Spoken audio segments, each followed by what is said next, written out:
Hello, नमस्कार, वंदनकम, सत श्री अकाल। आप सभी का स्वागत है आपके अपने ही channel magnet brains IIT JEE NEET में। मेरा नाम है सत्यम शर्मा और आज हम स्टार्ट करने वाले हैं एक नया टॉपिक जो कि है centre of mass. Centre of मास में आपके सामने आएंगे 4 लेक्चर, है ना। 4 लेक्चर में मैं आपका सेंटर ऑफ मास पूरा का पूरा कंप्लीट कर दूंगा। पहला लेक्चर जो आज आपके सामने आने वाला है वो होने वाला है पोजीशन ऑफ सेंटर ऑफ मास पर, जो कि बहुत ही बेसिक लेक्चर है। सेंटर ऑफ मास अगर आप समझ लेते हो, देखो सेंटर ऑफ मास जो पर्टिकुलर टॉपिक है ना आपका, वो बहुत बेसिक टॉपिक है। इससे जो क्वेश्चन आएंगे इजी क्वेश्चन आएंगे कंपैरेटिवली। अगर आप फ्रिक्शन से कंपेयर करोगे, एनएलएम से कंपेयर करोगे, रोटेशनल से कंपेयर करोगे, तो कंपैरेटिवली जो सेंटर ऑफ मास से क्वेश्चन आएंगे वो इजी आएंगे। तो आप ना यहां पर कम टाइम देकर, इस टॉपिक को टाइम कम देकर ज्यादा मार्क्स इससे खींच सकते हो। आपको ज्यादा कंसंट्रेट करने की जरूरत इस टॉपिक पर नहीं होती है। बेसिक से क्वेश्चन आते हैं और बहुत जल्दी जल्दी आपको समझ में भी ये टॉपिक आ जाएगा, ठीक है ना। तो आराम से पढ़ेंगे, धीरे धीरे पढ़ेंगे, लेकिन आपको पता है कि जितने क्वेश्चन मैं आपको कराऊंगा वो सफिशिएंट होंगे आपके। आपको अगर प्रैक्टिस करनी है तो आप कर सकते हैं, बट ये टॉपिक बहुत ही बेसिक टॉपिक है। आराम से पढ़ेंगे, क्लियर करते हुए चलेंगे कंसेप्ट को। तो चलिए, आप एक ऐसे प्लेटफॉर्म पर आ चुके हैं जो कंप्लीटली फ्री एजुकेशन प्रोवाइड कर रहा हो। फ्री का मतलब ये नहीं है कि कंटेंट से कॉम्प्रोमाइज किया गया हो। कंटेंट एकदम टॉप नॉच आपको प्रोवाइड किया जाता है। चाहे तो आप कहीं से भी कंपेयर करके देख सकते हैं। तो मैं छाती ठोक कर बोलूंगा कि हमारा कंटेंट आपको 20 मिलेगा, 19 नहीं मिलेगा। आप अपनी कॉपी, पेन, दिमाग, पानी की बोतल ये सब लेकर बैठे, और अगर आपको ऐसा लगता है कोई क्वेश्चन आपकी आंखों के सामने आता है और वो क्वेश्चन आपसे बन रहा है, तो वीडियो को पॉज कर दीजिए। मैं वहीं रुक जाऊंगा। आपकी उंगलियों पे ही तो नाच रहा हूं मैं। आप जैसे ही वीडियो पॉज करेंगे मैं वहीं रुक जाऊंगा, है ना। आप क्वेश्चन को सॉल्व करेंगे, सॉल्व करने के बाद देखेंगे अगर आपका आंसर मेरे आंसर से मिल जाता है तो बढ़िया पढ़ाई चल रही है आपकी। ऐसे ही पढ़ाई को चलने देंगे। बिना किसी देरी के लेक्चर को स्टार्ट करते हैं और आज पढ़ेंगे हम पोजीशन ऑफ सेंटर ऑफ मास। चलो भाई, ये वो मॉड्यूल है जो नीट के बच्चों के लिए खासकर मैग्नेट ब्रेन्स ने डिजाइन किया है। हम कोशिश कर रहे हैं कि आपकी जो नीट की प्रिपरेशन है उसका बेस बहुत ज्यादा स्ट्रांग हो जाए। यहां पर बस एक चीज है जिस पर हम अभी थोड़ा सा पीछे हैं, वो है टेस्ट सीरीज। और टेस्ट सीरीज के लिए मैंने लाइव में आपको बताया है कि क्या बातें हो रही हैं, क्या चल रहा है। लाइव में मैं आपसे डिस्कस टेस्ट सीरीज के बारे में कर चुका हूं। बाकी सारी चीजें तो हम आपको प्रोवाइड कर ही रहे हैं। ओके, चलिए भाई स्टार्ट करते हैं, आगे बढ़ते हैं। Centre of mass. Centre of मास क्या होता है बेटा? एक ऐसा सेंटर बॉडी का जहां पर हम अज्यूम करते हैं कि पूरा मास क्या है, कंसंट्रेटेड है। क्यों? क्योंकि हमारी कैलकुलेशन क्या हो जाती है, उससे आसान हो जाती है। अभी आप जैसे रोटेशनल मोशन को पढ़ोगे, रोटेशनल डायनामिक्स को पढ़ोगे, तो आपको समझ में आएगा भाई एक बॉडी में बहुत सारे पॉइंट्स हो सकते हैं। मास डिफरेंट पॉइंट पर कंसंट्रेटेड हो सकता है, लेकिन हमको उस पूरे पॉइंट, उस पूरे मास को किसी एक पॉइंट पर अज्यूम करना पड़ता है ताकि हमारी कैलकुलेशन क्या हो जाए, आसान हो जाए। समझे कि नहीं समझे? हाँ सर समझ गए। पक्का समझ गए? जी सर पक्का समझ गए, है ना। तो यहां पर अंग्रेजी बहुत सारी लिखी हुई है, पहले इसको देख लीजिए, समझ लीजिए। नहीं आता है तो मैं आपको समझा ही दूंगा, टेंशन मत लो। When we consider the motion of a system of particles, जब आप सिस्टम ऑफ पार्टिकल को कंसिडर करके उसका मोशन देखते हो तो बहुत टफ हो जाता है बहुत सारी चीजों को एक साथ लेकर चलना, है ना। There is one point, तो हम एक पॉइंट को कंसिडर करते हैं in which behaves as though the entire mass of the system that is the sum of the masses of the individual particles। मतलब एक पूरे सिस्टम में बहुत सारे पार्टिकल्स हो सकते हैं, उनके मासेस को हम एक जगह क्या मान लेते हैं, कंसंट्रेटेड मान लेते हैं। There and its motion is the same as would ensue if the resultant of all the forces acting on all the particles were applied directly to it। This point is called the center of mass of the system। ठीक है, बहुत बड़ी अंग्रेजी थी, कोई काम की बात नहीं थी। सिंपल सी बात यह है बेटा कि अगर मान लीजिए एक कोई बॉडी है आपके पास, ठीक है ना, उस बॉडी पर एक 10 न्यूटन का फोर्स लग रहा है। उस बॉडी पर मान लीजिए यहां से एक 10 न्यूटन का फोर्स लग रहा है, ठीक है ना। यहां से एक 50 न्यूटन का फोर्स लग रहा है, यहां पर एक 20 न्यूटन का फोर्स लग रहा है ना। यहां पे एक और 10 न्यूटन का फोर्स लग रहा है ना। यहां पर एक 5 न्यूटन का फोर्स लग रहा है। ऐसे करके नंबर ऑफ फोर्सेस लगे हैं, ठीक है ना। अब आपको पता है कि हम सेकेंड लॉ अगर लगाते हैं न्यूटन का, तो ये होता है F net is equal to mass into acceleration. अब बेटा यहां पर आप देखिए छोटे छोटे मासेस डीएम अगर आप देखोगे तो बहुत सारे मासेस अलग अलग पॉइंट पर क्या है, कंसंट्रेटेड है। लेकिन भाई ये पूरी बॉडी जो मूव करेगी वो नेट फोर्स के कारण करेगी कि नहीं करेगी? हाँ कि ना। और इस बॉडी पर एक नेट एक्सेलरेशन भी आएगा, बिल्कुल आएगा। वो जो नेट एक्सेलरेशन होता है बेटा, वो हम मान लेते हैं कि ये पूरी बॉडी का जो मास है वो किसी एक पॉइंट पर क्या है, कंसंट्रेटेड है। मतलब इस पॉइंट पर ही एक्ट करेगा आपका नेट फोर्स, है ना। इन सारे फोर्सेस को जोड़ने के बाद जो नेट फोर्स बनेगा वो कहां एक्ट करेगा, ये सेंटर ऑफ मास पर, जहां पर आपने माना है कि इस पूरी बॉडी का मास क्या है, कंसंट्रेटेड है। तो आप एफ नेट क्या बोलोगे बेटा? आप एफ नेट बोलोगे mass into A of centre of मास, मतलब सेंटर ऑफ मास का एक्सेलरेशन। समझे कि नहीं? बहुत सारे पार्टिकल हो सकते हैं बेटा, लेकिन सबको अगर मैं कंसिडर करके चलूंगा तो मैं कभी कैलकुलेशन को आसान नहीं बना पाऊंगा। इसलिए मैंने सारे पॉइंट्स को हटाया, सारे छोटे छोटे छोटे मासेस को हटाया और बोल दिया भैया एक ऐसा पॉइंट बनाओ जहां पर ये सारे मासेस मैं कंसंट्रेट करके रख सकता हूं और मेरी कैलकुलेशन में कोई भी फर्क ना पड़े। जैसे आप ये डायग्राम में देख सकते, डायग्राम बोल रहा हूं, ये पिक्चर में देख सकते हो। ये एक चिड़िया है, चिड़िया को देखिए उसकी चोंच से बैठा लिया है, ऐसे चोंच को रख दिया उंगली पे और देखिए पूरी चिड़िया बैलेंस हो चुकी है। ये पूरी चिड़िया क्या हो चुकी है? बैलेंस हो चुकी है। इसका क्या मतलब? इसका मतलब ये है बेटा कि इस चिड़िया का जो पूरा मास है वो कहां कंसंट्रेटेड है? उसकी चोंच पे कंसंट्रेटेड है। आई मेरी बात समझ में? अच्छा, अगर मैं आपसे एक सवाल पूछूं कि इस चिड़िया को अगर मैं आपको हाथ पे दूंगा पकड़ने के लिए, तो बताइए ये चिड़िया आपको कहां से भारी लगेगी? बताइए ये चिड़िया आपको कहां से भारी लगेगी? ऑब्वियस सी बात है चोंच से भारी लगेगी, क्योंकि इसका जो पूरा का पूरा मास है वो उसकी चोंच में कंसंट्रेट करके रख दिया गया है। इसलिए मैं उसको चोंच से क्या कर ले रहा हूं भाई? बैलेंस कर ले रहा हूं। बात समझ में आई? हाँ सर समझ में आ गई। पक्का 100%? जी सर 100%। चलो, जैसे आप रोलिंग मोशन भी पढ़ोगे ना, तो रोलिंग मोशन में आपको पता चलेगा अरे यार ये तो इतने सारे पॉइंट्स है ना, हर पॉइंट का एक्सेलरेशन अलग है ना। यहाँ पर पॉइंट जो है उसका एक्सेलरेशन अलग हो गया, मतलब उसकी वेलोसिटी अलग हो गई, सॉरी, ठीक है ना। आपको पता है भाई अगर मैं इसको आगे की तरफ लेकर जाता हूं और इसको एक ओमेगा एंगुलर वेलोसिटी देता हूं, क्या करता हूं मैं? इस पत्थर को, या मान लो डिस्क है, कुछ भी है, रिंग है, जो भी है, इसको मैंने क्या किया? धक्का भी दिया और रोल भी करा दिया।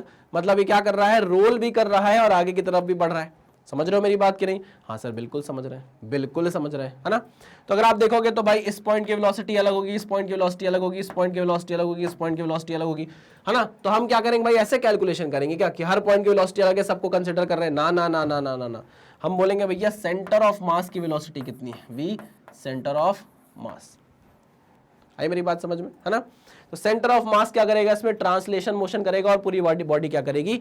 रोलिंग मोशन करेगी, है ना। तो कैलकुलेशन को आसान बनाने के लिए हम क्या करते हैं? अपनी बॉडी के पूरे मास को कहां मानते हैं कंसंट्रेटेड? सेंटर ऑफ मास पर। क्लियर? जी सर पक्का, है ना। आपने देखा होगा जब आप स्टेशन जाते हो, है ना, प्लेटफॉर्म पे चढ़ते हो, तो प्लेटफॉर्म दो तरीके के होते हैं। एक तो सीढ़ी वाला होता है ना, चढ़ने के लिए। एक तो सीढ़ी वाला होता है, एक होता है ऐसा रैंप टाइप का, जिसमें आप सामान को घसीट कर ऊपर लेके जा सकते हो, नीचे लेके आ सकते हो। तो अगर मान लीजिए मेरे पास बैग है, मैंने बैग टांगा, है ना, तो आप देखोगे, अगर आपने इमेजिन किया हो, नहीं किया है तो मैं आपको इमेजिन करवा देता हूँ। मेरे पास एक बैग रखा हुआ है, वो बैग टांग लेता हूँ मैं, ठीक है। देखिए ऐसा बैग होता है, रैंप पे आप चढ़ते हो, ये रैंप है आपका, ठीक है ना। अब रैंप पे आप चढ़ रहे हो, जैसे ही आपने अपना भारी बैग टांगा तो आप क्या करते हो? आप हल्का सा झुक जाते हो, आप हल्का सा झुक जाते हो और फिर ऐसे करके चलते हो। ऐसा क्यों कर रहे हो आप? ऐसा क्यों करते हो आप? अपने centre of mass, centre of gravity को क्या करने के लिए? अलाइन करने के लिए।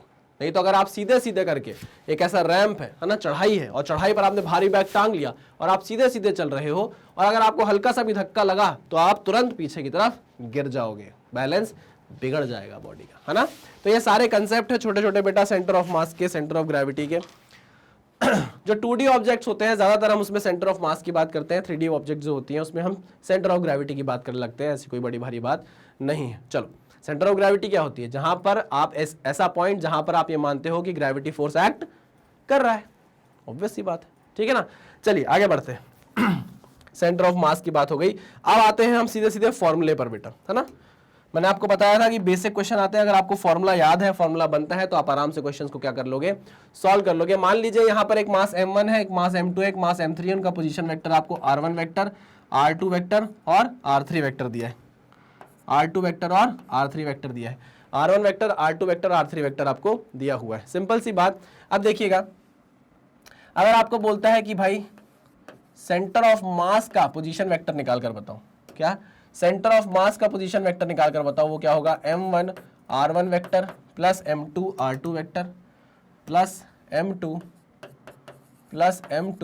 r2 vector plus m3 r3 vector, है ना। ऐसे करके अगर मान लो यहाँ पर मासेस n होते, n नंबर ऑफ मासेस होते, तो आप क्या करते भैया? यहाँ पर जाते कहाँ तक? m n r n vector तक। आई बात समझ में? हाँ सर समझ में आ गई। डिवाइडेड बाय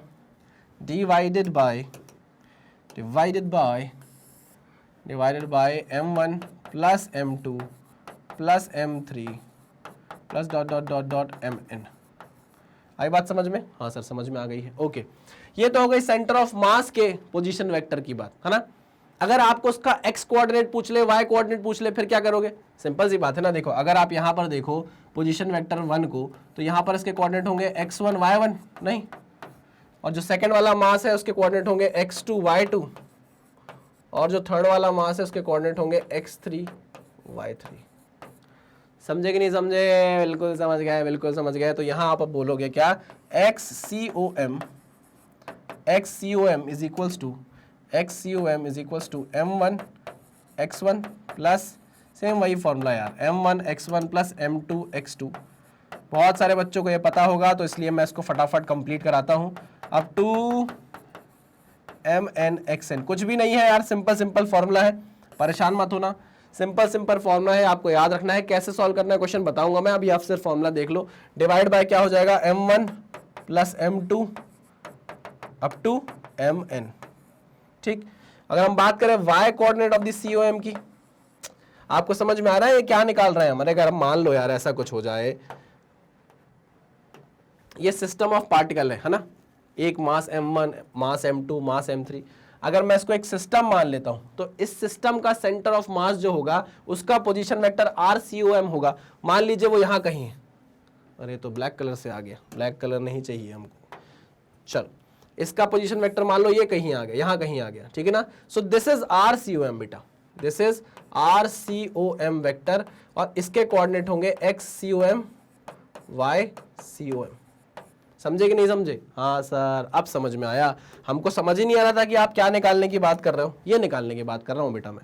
XCOM निकाल लिया हमने इस फॉर्मूले से, YCOM का भी सेम फॉर्मूला होगा, m1 y1 plus m2 y2 up to mn yn divided by total mass m1 plus m2 plus mn। अच्छा, अगर यहां पर z कोऑर्डिनेट होता तो फिर क्या करते? तो z का भी फॉर्मूला लिख लो। z कोऑर्डिनेट होता तो फिर उसका क्या करते? ZCOM निकालते। वो क्या होता? m1 z1 plus m2 z2 plus mn zn divided by m1 plus m2 plus up to mn। समझ गए? हाँ सर समझ गए, बहुत बढ़िया, बहुत बढ़िया, शानदार, एक नंबर। तो ये सेट ऑफ फॉर्मूलेज हैं जो आपको याद रखने हैं, प्लीज इसको याद रखिएगा। इसी से आप बहुत सारे क्वेश्चन उड़ा दोगे, इसी से आप बहुत सारे क्वेश्चन क्या करोगे? उड़ा दोगे, है ना। याद कर लो, कुछ भी नहीं है, प्लीज इसको याद कर लो। बहुत सारी चीजें ऐसी होती है बेटा जो आपको याद करनी पड़ेंगी। याद करो, रणछोड़दास छाछड़ नहीं बनना है हमको रणछोड़दास छाछड़ नहीं बनना है कि भैया सब कुछ सीख ही रहे हैं। अरे भाई, अगर ये फॉर्मूला से सीधे सीधे आपका क्वेश्चन सॉल्व हो जाता है नीट के एग्जाम में, तो आपका कोई हाथ पकड़ लेगा क्या आके कि नहीं नहीं नहीं नहीं पहले ये डिराइव करके बताओ कैसे डिराइव किया है, नहीं तो हम तो ये आंसर नहीं लगाने देंगे। ऐसा होगा क्या एग्जाम में? नहीं बेटा, अगर तुमको फॉर्मूला आता है, क्वेश्चन देखकर अगर तुम समझ गए हो कि भैया इस फॉर्मूले से आंसर आ जाएगा, फटाक से आप फॉर्मूला लगाओगे, आंसर निकालोगे। वहां बैठोगे थोड़ी ना यार सोच रहे कि यार हम तो यार रणछोड़दास छाछड़ है। समझते हो रणछोड़दास छाछड़ कौन है? 3 इडियट्स पिक्चर का, है ना, कि भाई मुझे तो बिल्कुल पता होना चाहिए इसके पीछे का रीजन क्या। अरे यार, जब जरूरी होगा मैं आपको बताऊंगा। हम अभी लाइव में बात कर रहे थे, उज्जवल मौर्य से मेरी बात हो रही थी, तो उज्जवल बोला था कि सर आप डेरिवेशन देखो। बेटा उज्जवल, अब इसका डेरिवेशन हमारे कोई काम का नहीं, इसके बीच से क्वेश्चन बनेगा ही नहीं बनेगा, तो मैं इसलिए इसका डेरिवेशन आपको बताता नहीं। ऑब्वियस सी बात है, जहां जो चीज जरूरी है वहां वो चीज बताऊंगा। ऑब्वियस सी बात है, क्वेश्चन वहां से आता होगा अगर, तो आपको वो चीज पता होगी A to Z, ये मेरी गारंटी है। लेकिन अगर क्वेश्चन नहीं बनता है, नहीं बना है 15-20 साल में, तो यार हम वहां उस टॉपिक पर बात क्यों करेंगे? सिंपल सी बात है, हमको हमारा भी तो सिलेबस देखना है। चलिए भाई, तो ये वो सेट ऑफ फॉर्मूले हैं जो आपको याद करने हैं अगर आपको centre of mass of system of particle निकालने को बोलता है। ठीक है, पक्का? हाँ सर। ये कैसे पार्टिकल्स हैं? ये सारे डिस्क्रीट पार्टिकल्स है ना। इसका मास अलग है, इसका मास अलग है, इसका मास अलग है। ये कंटिन्यूअस मास डिस्ट्रीब्यूशन नहीं है, ये क्या है? सिस्टम ऑफ डिस्क्रीट पार्टिकल्स बोलेंगे हम इसको, system of discrete particles, system of discrete particles.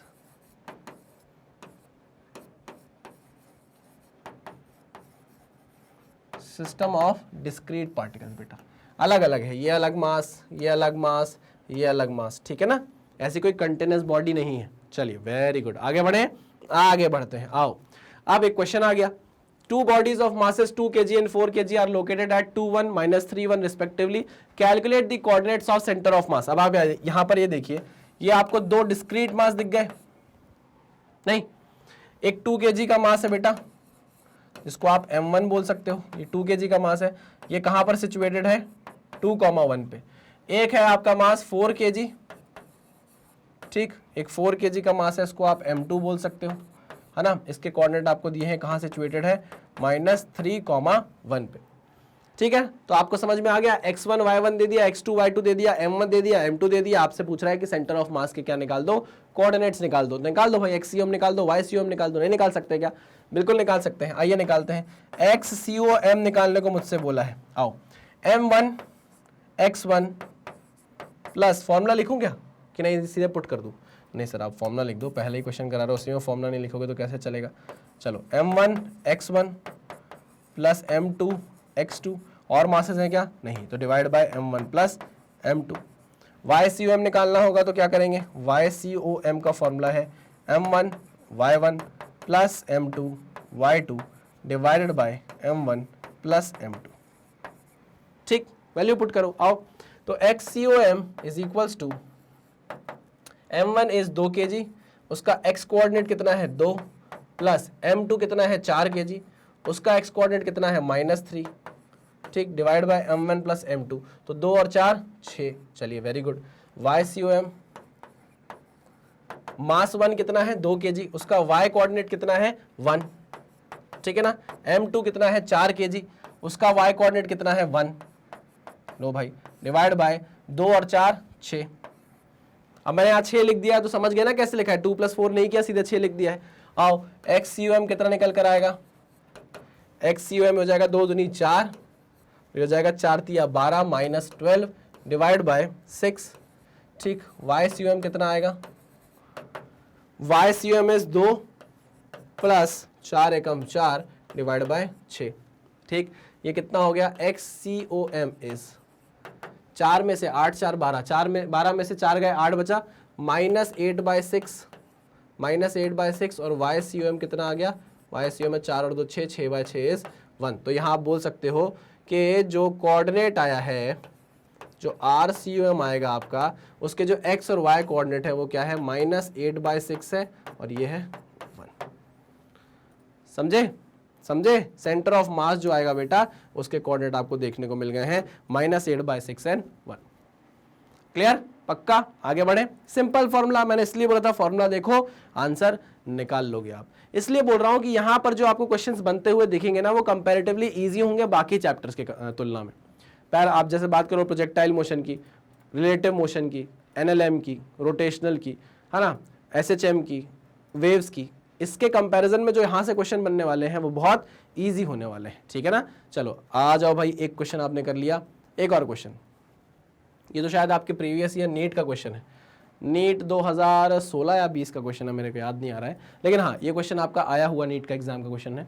3 masses are placed on the x axis, तीन मास है, तीनों x एक्सिस पे प्लेस्ड है, तो y के कोऑर्डिनेट 0 हो गए।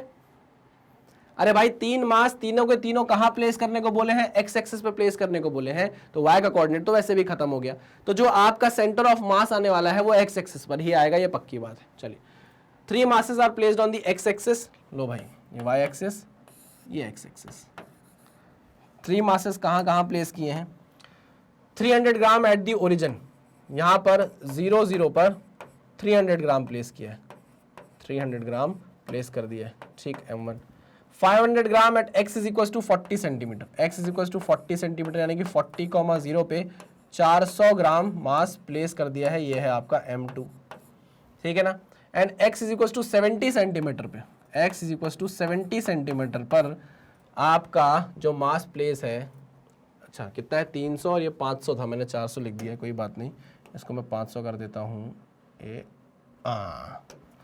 ये है 500 ग्राम, और यहाँ पर प्लेस किया है जो आपने मास, वो है 400 ग्राम, इसको आप बोल दो मास 3, ठीक है ना। अब y कोऑर्डिनेट निकालने की जरूरत नहीं है, क्योंकि सारे मासेस कहाँ पर है बेटा? x एक्सिस पर है, तो आपका जो क्या बोलते हैं सेंटर ऑफ मास आएगा वो कहाँ आएगा? x एक्सिस पर ही आने वाला है। तो आओ भाई XCOM निकालते हैं हम, कैसे निकलेगा?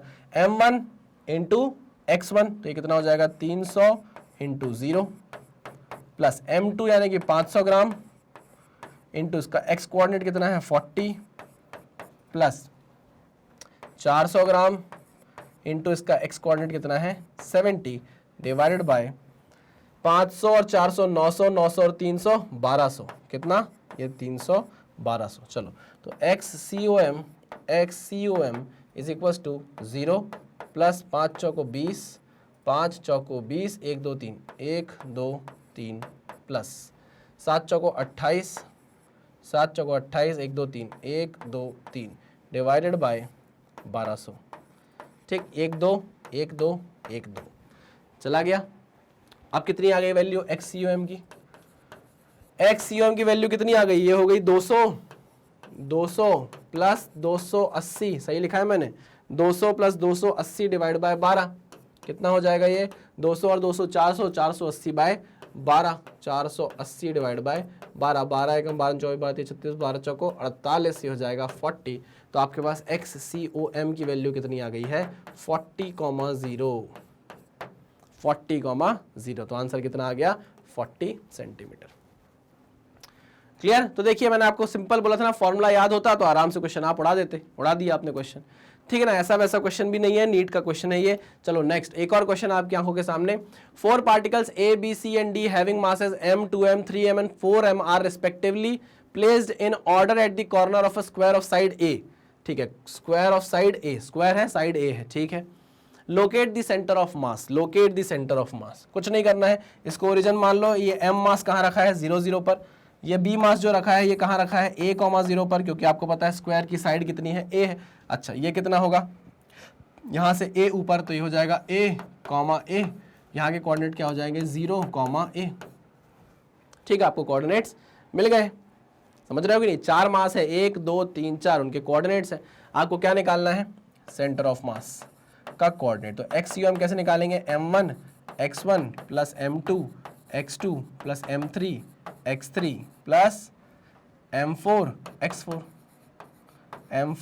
x4 divide by total mass m1 plus m2 plus m3 plus m4। समझे या नहीं समझे? हाँ सर बिल्कुल समझ गए हैं। तो यहाँ पर m1 की वैल्यू कितनी है m और उसका x कोऑर्डिनेट कितना है 0 प्लस m2 की वैल्यू कितनी है 2m और उसका x कोऑर्डिनेट कितना है a। ठीक, m3 की वैल्यू कितनी है 3m, उसका x कोऑर्डिनेट कितना है a, प्लस m4 की वैल्यू कितनी है 4m, उसका x कोऑर्डिनेट है कितना 0, x कोऑर्डिनेट कितना है 0 डिवाइड बाय टोटल मास 2 3 और 2 5 5 4 9 9 और 1 10 10m। ठीक है ना, तो ये m m m m m गया। चलो कितना बचा 0 प्लस ये कितना हो जाएगा ट्वाइस ऑफ a प्लस ये हो जाएगा thrice of a plus 0 divide by 10। तो 3 और 2 5 5a बाय 10, तो कितना आ गया भाई a बाय 2 आ गया, है ना। तो XCOM की वैल्यू कितनी आ गई a बाय 2। अच्छा चारों में ही a बाय 2 है तो हमको सॉल्व करना पड़ेगा। XCOM हमारे पास a बाय 2 आ गया, हमको YCOM निकालना है। आओ YCOM कहाँ हो बेटा, YCOM निकालना पड़ेगा कि नहीं निकालना पड़ेगा? YCOM निकालना पड़ेगा कि नहीं निकालना पड़ेगा? हाँ सर निकालना पड़ेगा ना, क्योंकि x कोऑर्डिनेट भी है यहाँ पर, y कोऑर्डिनेट भी एग्जिस्ट करता है, तो YCOM एग्जिस्ट करेगा। इससे पहले वाले क्वेश्चन में सिर्फ और सिर्फ y x एक्सिस पर ही था सब कुछ, तो YCOM एग्जिस्ट नहीं करता था। अरे सारे के सारे जो मासेस रखे थे वो x एक्सिस में रखे थे, तो सेंटर ऑफ मास का y कोऑर्डिनेट क्यों एग्जिस्ट करेगा? यहाँ पर जो आप देख रहे हो जो मासेस प्लेस्ड है बेटा, यहाँ पर y कोऑर्डिनेट नहीं है, यहाँ नहीं है, बट यहाँ तो है, यहाँ तो है ना। तो जो सेंटर ऑफ मास आएगा बेटा उसका y कोऑर्डिनेट होने वाला है। ठीक है, चलो तो हम निकालते हैं YCOM m1 y1 m2 y2 plus m3 y3 plus m4 y4 divided by m1 plus m2 plus m3 plus m4। चलो तो m1 की वैल्यू है m, उसका y कोऑर्डिनेट है 0, ठीक है ना, प्लस m2 की वैल्यू है 2m, उसका y कोऑर्डिनेट कितना है 0, प्लस m3 की वैल्यू है 3m, उसका y कोऑर्डिनेट कितना है a, प्लस मास की वैल्यू है 4m, उसका y कोऑर्डिनेट कितना है A डिवाइडेड बाय 10m। ठीक, ये 0 गया, ये 0 गया, ये कितना हो जाएगा भाई, m 3a plus 4a 7a by 10 है ना, कितना आ गया 7a by 10। Simple simple, YCOM कितना आ गया 7a बाई 10। लो YCOM भी आपके पास है, XCOM भी आपके पास है, ठीक है ना। इसको करो XCOM और इसको डाल दो किसमें, जब्बे में, किसमें डाल दो, जब्बे में, जब्बे में। चलो वेरी गुड, तो आ गया कितना a by 2 7a by 10। Clear है, पक्का जी सर पक्का। चलो भाई, तो फॉर्मूले बेस देखो, मैंने आपको इतने क्वेश्चंस दिखा दिए हैं। एक और क्वेश्चन देखो, the centre of mass of system of particles does not depend upon position of the particle. अरे पोजीशन पर तो सारा खेल है यार, इस पे तो डिपेंड करता है ना। जो गलत है वो सही आंसर है हमारा, इसमें जो गलत है वही सही आंसर हमारा, ये तो बिल्कुल सही है, गलत नहीं हो सकता। Relative distance between the particle, particle की रिलेटिव डिस्टेंस पर भी करता है। पोजीशन वेक्टर, हाँ सर बिल्कुल सही कह रहे हो। मास, अरे मास पर भी तो करता है। Force acting on the particle, इस पे नहीं करता, तो यही आपका क्या है, सही आंसर है, यही आपका सही आंसर, यही सही, यही सही। ठीक है, नेक्स्ट। अरे यार क्वेश्चन ही क्वेश्चन है। एक और question, two bodies of mass 1 kg and 3 kg have position vectors i cap plus 2। अब देखो यहाँ पोजीशन वेक्टर के फॉर्म में आपको दे दिया है, the centre of mass of this system has a position vector of. अब यहाँ सेंटर ऑफ मास का आपसे पोजीशन वेक्टर पूछा है, यानी कि RCOM वेक्टर आपसे पूछा हुआ है, तो नहीं निकाल सकते क्या, बिल्कुल निकाल सकते हैं। M1 R1 vector plus M2 R2 vector divide by M1 plus M2 divide by M1 plus M2। चलो, this is R1 vector, this is R2 vector, ठीक है ना। M1 की वैल्यू है 1 kg, ठीक है। R1 वेक्टर है I cap plus 2j cap plus k cap, है ना। चलिए, प्लस मास कितना है 3 kg, R2 वेक्टर कितना है minus 3i cap minus 2j cap plus k cap, है ना। चलो, डिवाइड बाय टोटल मास कितना हो गया, 3 और 1 4। सॉल्व करें, सॉल्व करिए ना सर, क्यों नहीं करेंगे। सेंटर ऑफ मास का पोजीशन वेक्टर कितना आएगा, ये हो जाएगा i cap plus 2j cap plus k cap, ये हो जाएगा माइनस 3 3 9i कैप, ये हो जाएगा माइनस 3 2 6j कैप, ये हो जाएगा plus 3k cap divide by 4, divide by 4। तो चलिए, RCOM वेक्टर मुझे आता हुआ दिख रहा है। अब कितना होगा ये, i माइनस a, हो जाएगा माइनस 8i कैप, 2 और 6 माइनस 4j कैप, ये कितना हो जाएगा, 3 और 1 4k कैप डिवाइड बाय 4। तो आपके सामने COM का जो पोजीशन वेक्टर है, सेंटर ऑफ मास का जो पोजीशन वेक्टर है, वो आते हुए दिख रहा है। इसको काट दिया मैंने, तो हो जाएगा माइनस 2i कैप, ये कट जाएगा इससे तो हो जाएगा माइनस j कैप, ये कट जाएगा इससे तो हो जाएगा प्लस k कैप। सिंपल सी बात है, इतनी सी बात है, मुझे तुमसे प्यार है। Minus 2i cap minus j cap plus k cap, minus 2i cap minus j cap plus k cap. Clear, done, बहुत अच्छे बहुत अच्छे। चलो भाई नेक्स्ट, हाँ, position of centre of mass of 2 particles. वहां पर सिस्टम ऑफ पार्टिकल्स था, यहां पर 2 पार्टिकल्स है, 2 डिस्क्रीट पार्टिकल्स, अलग अलग 2 पार्टिकल जिसके अलग अलग 2 मास है, ठीक है।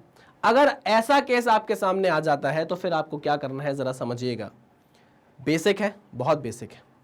पहले हमको जो आता है वो कर लें, अंग्रेजी में कुछ लिखा है देख लेते हैं। Centre of mass of 2 particles of mass m1 and m2 separated by distance of d lies in between the 2 particles. The distance of center of mass from any of the particles r is inversely proportional to the mass of the particle m. चलो, अब जो अंग्रेजी में लिखा है लिख दिया है, हमको नहीं पता, हम यहाँ पर देखते हैं, है ना। इस डायग्राम को देखेंगे, यहीं से समझेंगे।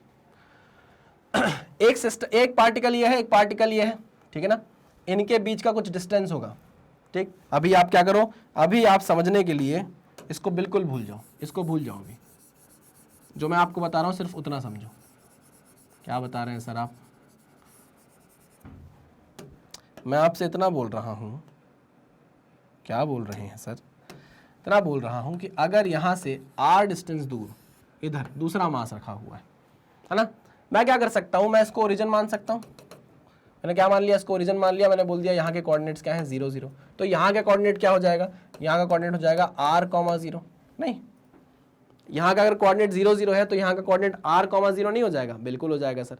चलिए, तो अब मेरे पास एक बहुत ही सिंप्लीफाइड वे में एक क्वेश्चन ही आ गया है। मान लीजिए कि एक मास m यहां रखा हुआ है इस कोऑर्डिनेट पे, एक मास m वहां रखा हुआ है उस कोऑर्डिनेट पे। अब आप इस सिस्टम ऑफ पार्टिकल का सेंटर ऑफ मास निकाल कर बताओ। मैं कहा ठीक है भाई, निकाल कर बताते हैं। XCOM, क्या फॉर्मूला था इसका? मुझे कुछ भी नहीं पता, मुझे सिर्फ फॉर्मूला पता है, मैं फॉर्मूला लगा रहा हूं। ठीक, M1 X1 plus M2 X2 divide by M1 plus M2। ये फॉर्मूला आपको पता है? हाँ सर, यही तो हमको पता है, इसके अलावा पता क्या है? ठीक है, कुछ भी नहीं पता, अच्छी बात है। जो पता लगने वाला है वो ध्यान देना बस। ठीक, M1 मास उसका x कोऑर्डिनेट कितना है? 0। M2 मास उसका x कोऑर्डिनेट कितना है? R divide by total mass M1 plus M2। मतलब जो सेंटर ऑफ मास है, सेंटर ऑफ मास है मान लो, वो यहां से कितना दूर है भैया? R1 दूरी पर है ना? ऐसा मान लो कि कितनी दूरी पर है? R1 दूरी पर है। ठीक है ना? तो हम क्या निकाल रहे हैं? आपको नहीं लगता कि हम R1 ही निकाल रहे हैं? चलो अच्छा, कंफ्यूज मत हो। R1 बोल दूंगा तो आपको लगेगा अरे यार सर ये क्या बता दिया। COM जो है इसकी x दूरी, ये जो होगी यही XCOM होगी क्या? बताओ मुझे। हाँ सर, हाँ सर यही होगी XCOM, तो वही तो निकाल रहे हैं हम। XCOM जब आपने निकाला तो आपको पता चला न्यूमरेटर में है M2 into total distance upon M1 plus M2। समझना मेरी बात? अच्छा हाँ सर, मतलब यहां पर आप दूरी कहां से देख रहे हो? कौन से मास से दूरी देख रहे हो आप देख रहे हो M1 मास से दूरी, है ना? यहां पर एक पॉइंट ध्यान से देखो, ये दूरी सेंटर ऑफ मास की कहां से है? M1 से है, M1 से है। ठीक है ना? Okay okay. और अगर हम यही दूरी M2 मास से देखें तो, यही दूरी अगर हम M2 मास से देखें तो बताओ, जब आप ये दूरी M1 मास से देख रहे थे, जब आप ये दूरी M1 मास से देख रहे थे तो XCOM कितना निकल कर आया? दूसरा वाला mass into total distance upon M1 plus M2। यही तो डिस्टेंस है, हाँ कि ना? तो ये वाला जो आप डिस्टेंस निकालोगे M2 मास से, सेंटर ऑफ मास की दूरी अगर आप M2 मास से निकालोगे तो वो क्या होगा? R माइनस ये R minus M2R upon M1 plus M2। तो जब आप इसको कैलकुलेट करोगे बेटा तो ये निकल कर आ जाएगा, पता है आपको कितना? इतना निकल कर आ जाएगा, M1R divide by M1 plus M2। ओहो हो, अरे इससे क्या समझ में आया कि जब आपसे M1 मास से दूरी पूछेगा सेंटर ऑफ मास की, तो आप कौन सा मास न्यूमरेटर में रखोगे? M2 मास। जब आपसे दूरी M2 मास से पूछ रहा है तो आप न्यूमरेटर में क्या रखोगे? M1 मास। समझ में आई बात की नहीं? हाँ सर बिल्कुल समझ में आ गई। तो जब आपसे जब दूरी बढ़ती चली जाए नहीं, जब दूरी सेंटर ऑफ मास की, है ना, कहां से पूछेगा? M2 से पूछेगा,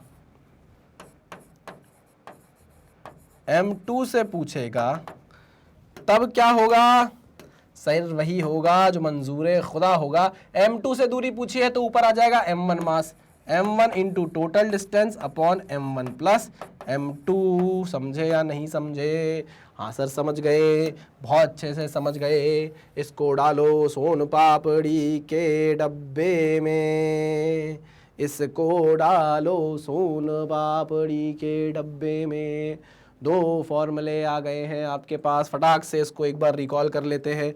इससे पहले कि देर ना हो जाए, कहीं देर ना हो जाए, टडन देर ना हो जाए, कहीं देर ना हो जाए। मुझे चाहिए बिल्कुल इसके बराबर का सर्कल। नहीं, हाँ आ गया ना, उठा के ले चलता हूँ थोड़ा दूर। अरे चूड़ी बजी है कहीं दूर, छन छन छन छन, अरे अरे अरे कंगना बजा है कहीं। हाँ भाई, तो अगर मैं बोलूं कि टोटल डिस्टेंस d है, ऐसा मान लो, कल के दिन आपको r की जगह d दे डिस्टेंस, डर जाओगे? अरे डर जाओगे तो फिर अपने घर जाओगे क्या? नहीं भैया, है ना? लोग हर मोड़ पर रुक रुक कर संभलते क्यों हैं? और जब इतना डरते हैं तो फिर घर से निकलते क्यों हैं? भैया घर से निकल आए हैं, आप नीट निकालना है, आप कोई डरने वाली बात नहीं, क्वेश्चन आज नहीं बनेगा कल बनेगा, कल नहीं बनेगा परसों बनेगा, बनेगा कहां जाएगा क्वेश्चन। चलो अगर मैं आपसे बोलूं सेंटर ऑफ मास के कोऑर्डिनेट निकाल कर बता दो, तो मान लीजिए भैया ये सेंटर ऑफ मास है सी, तो इसकी दूरी यहां से कितनी होगी बेटा, आपने बोल दिया r1 दूरी है, वो r1 दूरी कितनी होगी, आप डिस्टेंस m1 से देख रहे हो तो ऊपर न्यूमरेटर में कौन सा मास आएगा, m2 into total distance d divided by m1 plus m2, हाँ कि ना, हाँ।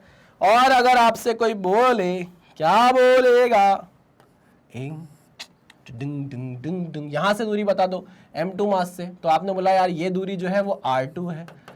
अच्छा अगर दूरी m2 मास से पूछ रहे हो तो ऊपर कौन सा मास आएगा, m1 mass divide by m1 plus m2। Okay okay okay okay okay okay okay okay okay, खत्म भाई खत्म। इतना अगर आपको पता चल गया है तो आपने बढ़िया तरीके से सिस्टम ऑफ टू पार्टिकल्स का जो ये शॉर्ट फॉर्म था वो समझ लिया है। पक्का यहां से डिस्टेंस पूछे तो ये खत्म, ठीक है। अच्छा मैं ऐसा बोल सकता हूं क्या कि अगर मैं इसको m1 मास से मल्टीप्लाई करूं तो ये हो जाएगा m1 m2 d upon m1 plus m2, ठीक है। इसको अगर मैं m2 मास से मल्टीप्लाई करूं तो ये हो जाएगा m1 m2 d upon m1 plus m2, मतलब ये क्वांटिटी बराबर हो जाएगी। नहीं समझे, अरे नहीं समझे क्या बोल रहा हूं सर, समझ गए। मैंने ये बोला अगर मैं इस r1 को यानी कि इसको m1 मास से मल्टीप्लाई कर दूं तो ये क्या बन जाएगा, m1 m2 d upon m1 plus m2, हाँ सर। और अगर मैं इस r2 डिस्टेंस को m2 मास से मल्टीप्लाई कर दूं तो ये क्या बन जाएगा, m1 m2 d upon m1 plus m2। अरे हाँ कि ना, तो हम ऐसा बोल सकते हैं क्या, मोटे मोटे तौर पर ऐसा बोल सकते हैं क्या, ये जो फॉर्मूला है ये मैं आपको बता रहा हूं क्या, m1 r1, इस r1 को मैंने m1 से मल्टीप्लाई कर दिया और इस r2 को मैंने m2 से मल्टीप्लाई कर दिया, m2 r2। ऐसा बोल सकते हैं क्या, ये दोनों बराबर होंगे। सर बिल्कुल सही कह रहे हैं आप बराबर होंगे। यही चीज अंग्रेजी में यहां लिखी हुई है, the distance of centre of mass from any of the particle r is inversely proportional to the mass of the particle. लो भैया इनवर्सली, अगर आप मास को इधर ले आओ, मास को इधर ही रखो, r को नीचे ले आओ, तो आप बोलोगे कि जो मास है इनवर्सली प्रोपोर्शनल टू r1 है। यही चीज बता रहा है वो। क्लियर, पक्का अंग्रेजी समझ में आई, नहीं आई छोड़ो, ये चीज याद रखो। कल के दिन अगर आपको एक क्वेश्चन आ जाता है कि आपको system of two particles they देता है जिसमें आपको m1 बता देता है, m2 बता देता है, यहां से सेंटर ऑफ मास की दूरी r1 बता देता है और बोलेगा यहां से दूरी बताओ, तो आप नहीं निकाल सकते क्या, बिल्कुल निकाल सकते हैं फटाफट करके। समझे कि नहीं समझे, बिल्कुल समझे। तो इसको आप क्या कर लो भाई, याद कर लो। काम की चीज मैंने आपको बहुत सारी बता दी है, इतनी सारी चीजें पढ़ के आ चुके हैं, इतने सारे क्वेश्चन करके आ चुके हैं भाई हम, ठीक। पक्का लिखना है क्या, लिखना था तो वो फॉर्मूला लिखना था एक तो ये, उसके बाद तो क्वेश्चन मैंने बहुत आराम से कराए हैं, आपको बन ही गए होंगे। नहीं बने हैं तो कोई बात नहीं है, रोक कर वीडियो फिर से करने की कोशिश करना, ये क्वेश्चन भी आपको बन गया होगा। ये इंपॉर्टेंट चीज़ है बेटा, इसको लिखो, इसके आगे फिर इसको लिखो, लिख लिया, लिखिन दो, चलो भैया आ जाओ, क्वेश्चन आ गया। To particles of masses 1 kg and 2 kg are located at x is equals to 0, x is equals to 3 meter. Find the position of their center of mass. ले अब बताओ सिस्टम ऑफ टू पार्टिकल्स दिख गया कि नहीं दिखा। To particles of mass 1 kg आहा, 2 kg आहा, तू राजी आहा। अरे यार आप भी ना, चलिए दूसरा मास है 2 kg x is equal to 3, है ना। ये आपको कोऑर्डिनेट्स दे दिए गए, सिंपल, पक्का 100%। अच्छा इस कोऑर्डिनेट को अगर मैं हटा दूं सीन से और सीधा ये बोल दूं कि यार इनके बीच की दूरी 3 मीटर है, ऐसा बोल दूं, है ना। ये कोऑर्डिनेट्स अगर मैं हटा दूं और बोल दूं भैया इनके बीच की दूरी 3 मीटर है। सेंटर ऑफ मास पूछ रहा है, find the position of centre of मास, कहीं से भी निकाल लो भाई, मैं यहां से निकाल लेता हूं सेंटर ऑफ मास की दूरी r1। वो कितना होगा फॉर्मूला बेटा, कौन सा मास आएगा न्यूमरेटर में, ये वाला मास, 2 इंटू टोटल डिस्टेंस कितनी बेटा 3 डिवाइड बाय टोटल मास 2 और 1 3, 2 और 1 1, 3 और 2 6, 2 और 1 3, 3 दूनी 6, आ गया कितना 2। तो यहां से सेंटर ऑफ मास की दूरी कितनी आ गई 2 मीटर पर आपको सेंटर ऑफ मास देखने को मिल जाएगा। सिंपल फॉर्मूला था, खींचने की कोई जरूरत नहीं है, सिंपल फॉर्मूला है, फटाफट आ जाएगा। I two particles of mass 5 kg and 10 kg respectively are attached to the ends of rigid rod of length. अच्छा रॉड की जो मास है वो नेग्लिजिबल है of length 1 meter with negligible mass, the center of mass of the system from the 5 kg particles nearly at a distance। सीधा सीधा बोल दिया भाई, एक 5 kg का मास है, पंज पंज तारा ठेके उत्ते बैग के तारे आ मैं तेरा सारा गुस्सा, पंज तारा ठेके उत्ते बैग के तारे आ मैं तेरा सारा गुस्सा। चलो भाई, 5 kg 10 kg are attach to the ends of rigid rod of length 1 metre.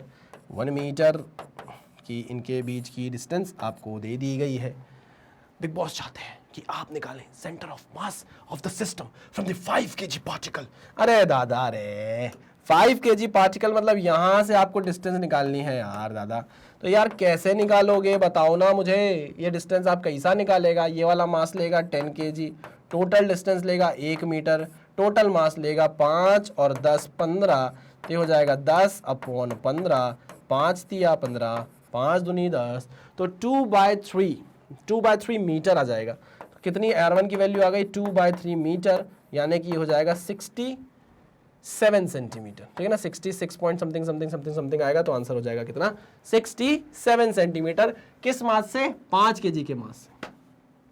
Clear? चलिए आगे बढ़े। अच्छा, centre of mass of symmetrical body. यार सिंपल सी बात है कि अगर बॉडी सिमेट्रिकल है, होमोजीनियस है, आइसोट्रोपिक है, if a body is symmetrical and distribution of mass is homogeneous and isotropic, then centre of mass coincide with geometrical centre of the body. अगर आपकी जो बॉडी है वो होमोजीनियस है, मतलब मास क्या है? इक्वली हर जगह डिस्ट्रीब्यूटेड है, तो उसका जो ज्योमेट्रिकल सेंटर होगा वही आपका सेंटर ऑफ मास बन जाता है ना। अगर ये स्क्वायर है और उसमें मास क्या है? इक्वली डिस्ट्रीब्यूटेड है हर जगह। होमोजीनियस का मतलब होता है इक्वली डिस्ट्रीब्यूटेड है। ठीक, ओके।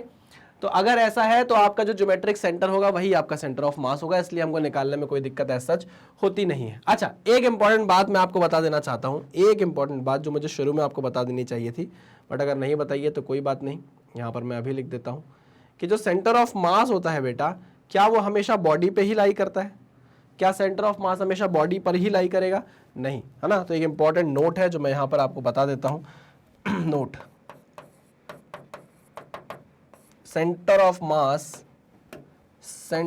मास में lie outside the body,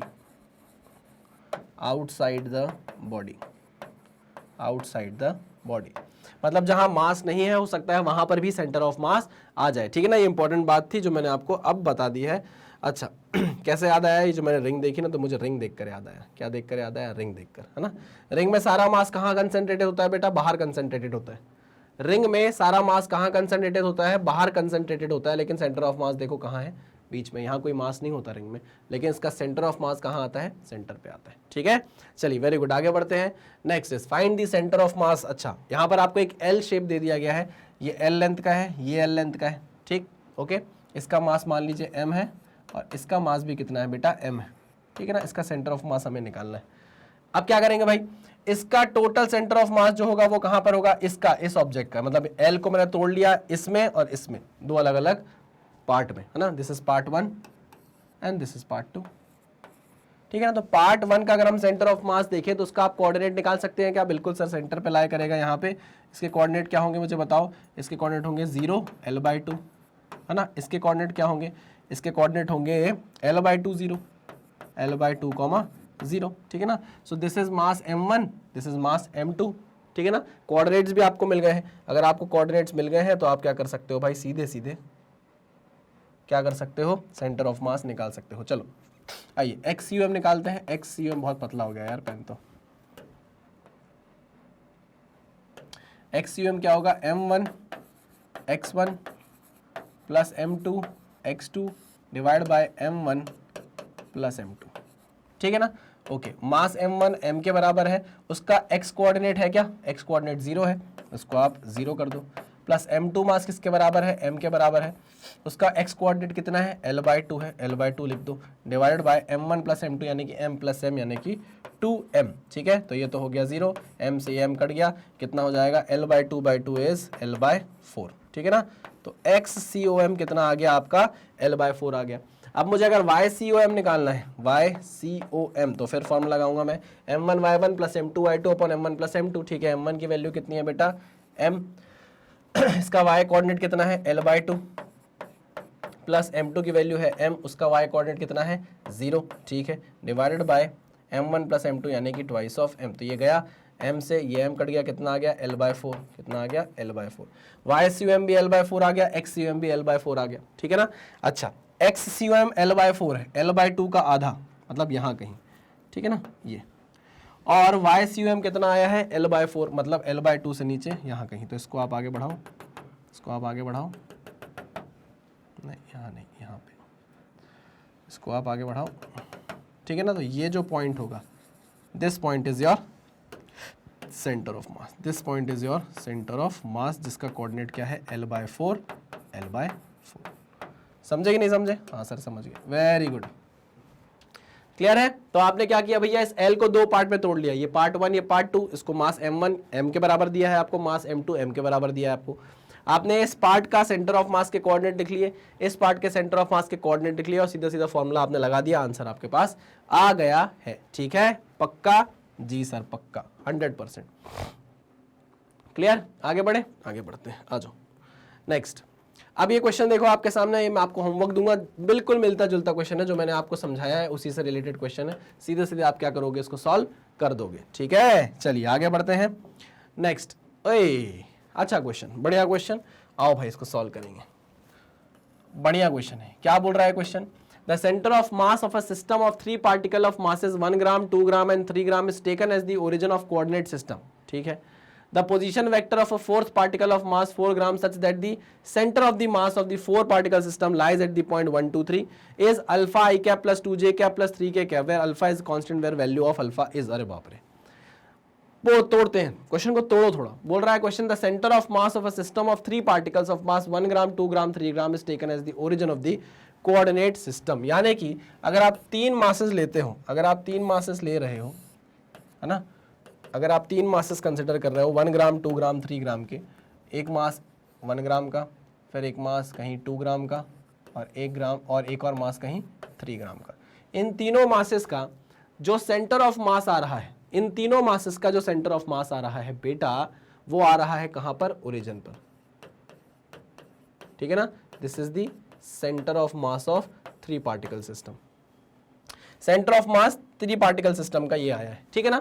okay, आगे क्या बोल रहा है? The position vector of a fourth particle of mass 4 ग्राम। अब आपने क्या किया, आपने एक चौथा पार्टिकल ले लिया 4 ग्राम का, ठीक है ना, जिसका position vector of a fourth particle of mass 4 gram such that the centre of mass of the 4 particle system lies. अच्छा, अब जैसे ही आप चौथा मास लेकर आ रहे हो 4 ग्राम का, इस 4 पार्टिकल सिस्टम का एक नया सेंटर ऑफ मास बनता है, जिसका कोऑर्डिनेट 1, 2, 3, ठीक है ना।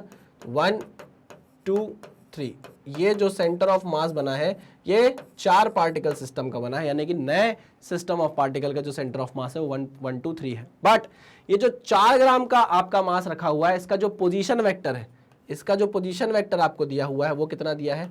Alpha i cap plus j cap plus, नहीं 2j cap, alpha i cap plus 2j cap plus 3k cap, plus 2j cap plus 3k cap. Alpha की वैल्यू पूछ रहा है कि बताओ अल्फा की वैल्यू कितनी होगी। आइए समझेंगे क्वेश्चन को धीरे धीरे। पहले 3 पार्टिकल सिस्टम था, तो मैं 3 पार्टिकल सिस्टम लेकर चलता हूं और उसका सेंटर ऑफ मास निकालता हूं, ठीक है ना। तो XCOM की बात करते हैं 3 पार्टिकल सिस्टम की, वो क्या होगा? M1 plus M2 X2 plus M3 X3 divide by M1 plus M2 plus M3, M1 plus M2 plus M3। समझे कि नहीं समझे? हाँ सर समझ गए। M1 की वैल्यू कितनी है? M1 की वैल्यू है 1 ग्राम, ठीक है ना। तो हम इसको लिख देते हैं 1 इंटू X1, ठीक है ना, प्लस, मुझे नहीं पता ना, उसका पोजीशन पता नहीं है, तो मैंने उसको बोल दिया X1 होगा भैया। उसका जो X कोऑर्डिनेट होगा, 1 ग्राम पार्टिकल जो रखा हुआ है, उसका जो X कोऑर्डिनेट होगा, उसको मैंने X1 ही ले लिया, मुझे पता तो है नहीं, ठीक है। मास 2 इज 2 ग्राम, उसका जो X कोऑर्डिनेट है वो मैंने X2 ले लिया। मास 3 जो था वो 3 ग्राम था, उसका जो X कोऑर्डिनेट है वो मैंने X3 लिया, क्योंकि मुझे कुछ बताया नहीं गया इनके बारे में। डिवाइड बाय 3 और 2 5 और 1 6, ये जाएगा 3 और 2 5 और 1 6 जोड़ दिया, तो कितना आ गया भाई?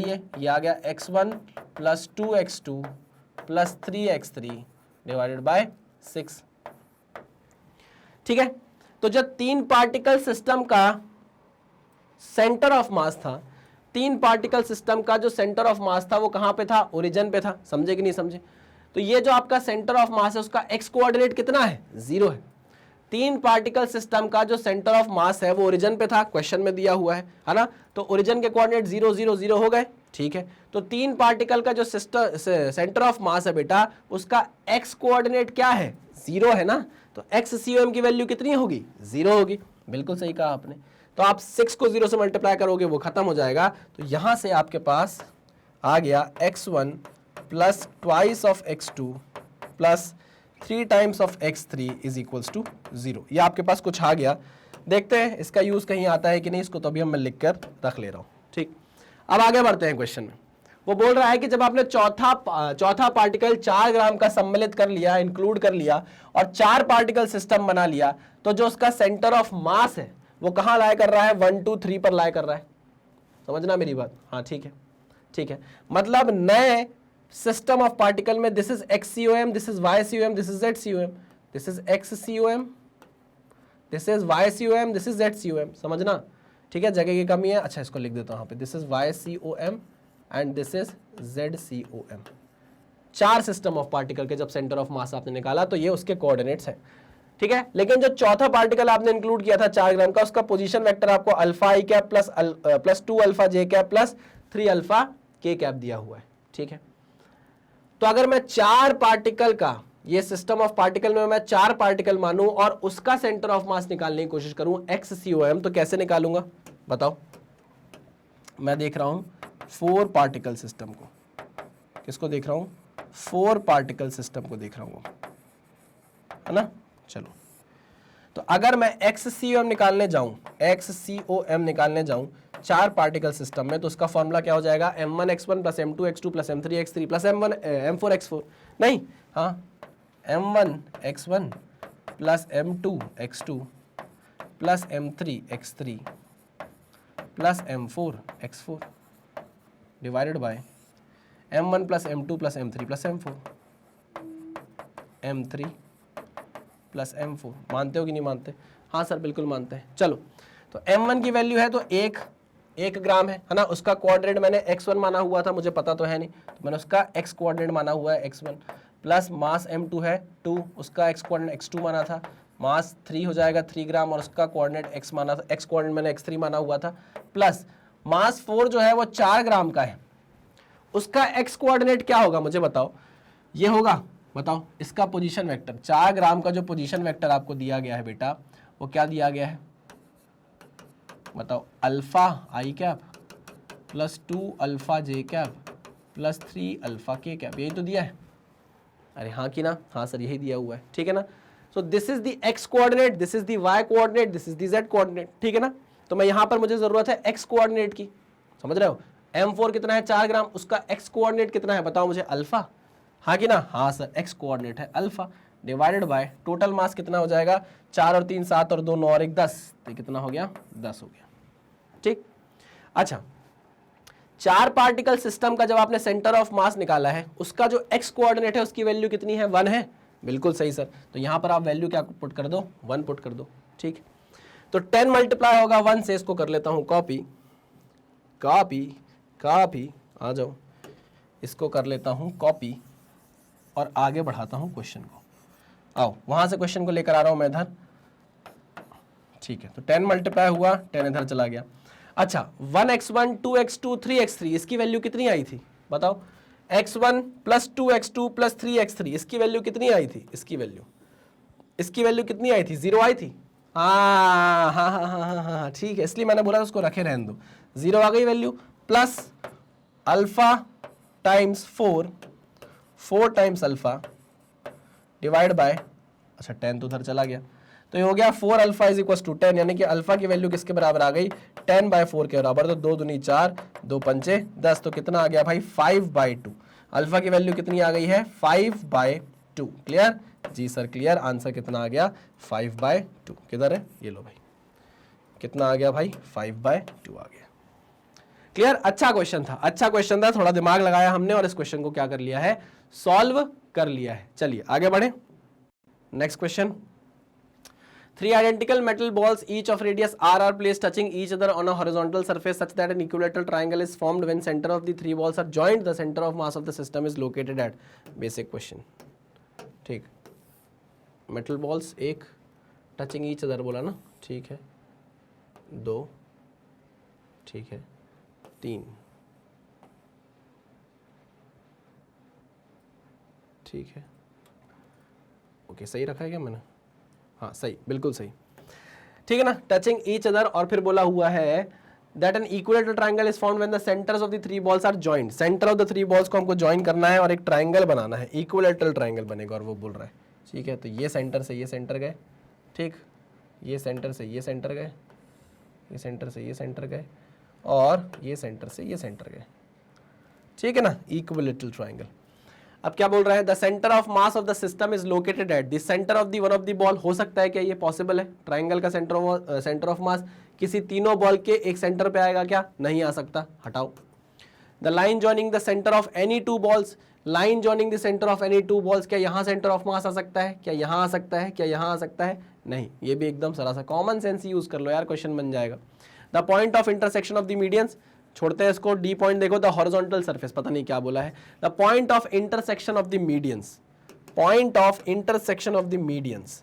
अच्छा, तो एक ये, अरे यार कलर चेंज कर लेता हूं, ठीक, point of intersection of the medians, एक मीडियन ये बेटा, ठीक है ना, एक मीडियन ये, चेक कर लेते हैं ऐसा हो सकता है कि नहीं, एक मीडियन ये, अरे अरे खिंच ही नहीं रही, लाइन ही नहीं खिंच रही, हाँ, एक मीडियन ये और एक मीडियन ये, ठीक है, सही है क्या? हाँ सर, तीनों के इंटरसेक्शन पर ही आपको क्या मिल जाएगा? सेंटर ऑफ मास मिल जाएगा। This is the centroid of the triangle, ये भी बोल सकते हैं, ठीक है ना, ओके, ठीक है ना। तो आपका जो सही ऑप्शन है वो ये है, गलत ऑप्शन ये है, चारों में से तीसरा ऑप्शन सही है कि ये तीनों मीडियन के इंटरसेक्शन पे, point of intersection of the medians पे आपको क्या मिलेगा? सेंटर ऑफ मास देखने को मिलेगा। This is your centre of mass. Clear, simple. चलिए भाई, तो ये पहला लेक्चर हमने कंप्लीट कर लिया है। यहाँ पर हमने बेसिक इन्फॉर्मेशन सीख ली है, बेसिक क्वेश्चन कर लिए हैं। नेक्स्ट लेक्चर में हम और आगे बढ़ेंगे और अपने लेवल को बढ़ाएंगे। तो चलिए, मैग्नेट ब्रेन्स एक ऐसा प्लेटफॉर्म है जो आपको कंप्लीटली फ्री एजुकेशन प्रोवाइड कर रहा है। फ्री मतलब ऐसा नहीं कि क्वालिटी से कॉम्प्रोमाइज़ किया गया हो, क्वालिटी एकदम हाई टॉप नॉच आपको प्रोवाइड की जाती है। इतना सारे कोर्सेज आप देख सकते हैं, इतने सारे courses free of cost magnet brains आपको प्रोवाइड कर रहा है। ये सारे कोर्सेज आप कैसे एक्सेस कर सकते हैं? हमारी वेबसाइट है magnetbrains.com। आप गूगल पर जाएं, टाइप करें www.magnetbrains.com, वहां पर जाकर आप ये सारे courses free of cost access कर सकते हैं। यूट्यूब चैनल है मैग्नेट ब्रेन्स का, magnet brains and magnet brains IIT JEE NEET, magnet brains competitive exams, सारे चैनल मैग्नेट ब्रेन्स के हैं, जहां पर ये सारे कोर्सेज आपको फ्री ऑफ कॉस्ट प्रोवाइड करते हैं। आप यूट्यूब पर जाकर इन सारे वीडियोस को एक क्लिक पर एक्सेस कर सकते हैं बिना किसी पैसे दिए, ठीक है ना। अच्छा, आप अगर चाहें तो हमारी ऐप का भी यूज़ कर सकते हैं मैग्नेट ब्रेन्स की। आप प्ले स्टोर पे जाएंगे, वहाँ पे मैग्नेट ब्रेन्स सर्च करेंगे तो हमारी ऐप आपके सामने आएगी। आप ऐप पर जाकर भी ये सारे courses free of cost access कर सकते हैं। आपको कुछ भी खरीदने की ज़रूरत नहीं है, कोई कूपन कोड लगाने की ज़रूरत नहीं है। सीधे सीधे जाकर आप बस एक क्लिक कर आप सारे लेक्चर्स फ्री ऑफ कॉस्ट देख सकते हैं। आप हमें फॉलो कर सकते हैं यूट्यूब पर भी, फेसबुक पर भी, इंस्टाग्राम पर भी, ट्विटर पर भी और टेलीग्राम पर भी, ठीक है। इसी मैसेज के साथ करते हैं इस लेक्चर को खत्म। मिलते हैं नेक्स्ट लेक्चर में, तब तक सावधान रहिए, सतर्क रहिए, पढ़ते रहिए। Thank you.